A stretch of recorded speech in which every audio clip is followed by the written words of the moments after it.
ମାନେ କିଏ କେ କଟର ଡାକ ଦେଇ କହିଲ ବେଙ୍ଗ ତମେ ଜାଣିଛ ନାଇଁ ବେଙ୍ଗ କେମିତି କିଏ ଆସିଛି କେମିତି କିଏ କହିଲେ ଟିକେ କେମିତି କିଏ ନାଇଁ ବେଙ୍ଗ କେଉଁଠି ରହେ ସାରୁକୁ ଦବଳେ କେଉଁଠି ତା ବିଷୟରେ ଆମେ ଗୋଟେ ଗପ ଶୁଣିବା ତ ସବୁ ବସି ପଡ଼ିବା ମୁଁ ଯାହା କହୁଛି ଶୁଣିବା ହେଲା ଦିନେ କହିଲେ ଆଜି ଯେମିତି ବର୍ଷା ହଉନି କି ସେମିତି ବର୍ଷା ହେଉଥାଏ ହେଲା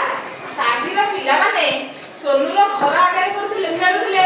ତମ ମାନଙ୍କ ପରି ସୋନୁ ଗୋଟିଏ ପିଲା ଥିଲେ ହେଲା ସେ ଗୋଟେ ସାଇରେ ରହୁଥିଲା ତା ଘର ଆଗରେ କିଛି ପିଲା କଣ କରୁଥିଲେ ଖେଳୁଥିଲେ ଏତିକିବେଳେ କଣ ହେଲା ଖେଳିବା ସମୟରେ କଣ ଆରମ୍ଭ ହେଇଗଲା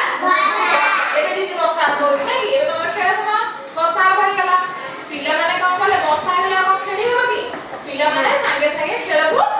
ବନ୍ଦ କରିଦେଲେ ମାନେ ଆଉ ଖେଳିଲେନି ବର୍ଷାରେ କଣ ହେଲେ ସେମାନେ